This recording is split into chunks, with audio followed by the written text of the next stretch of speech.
I'm 2017 BMW 328.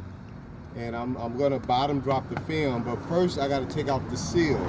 So what I'm gonna do, let the window down, and the seal I wanna take off so I can easily bottom drop, because you know right here, it get wrinkled up real quick if you don't do it the proper way.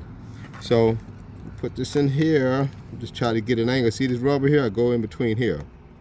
I go in between the rubber, and I put it under there, then I pull back.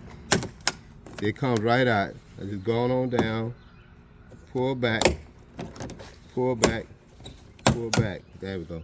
So I got all these clips. See these clips here? I got these clips loose. Right here, these clips is loose. So now I can get behind it, but first I'm gonna move this here out the way because this lip is gonna grab it. So I move this out the way a little bit. So I grab both of them, I pull it back out the way a little bit. Now I'm gonna go in here and grab it. Yeah, you gotta get my finger in there first. So there we go.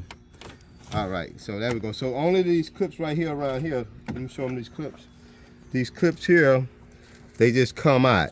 So you're not breaking anything. So these clips here push back in now and you'll be done. All right.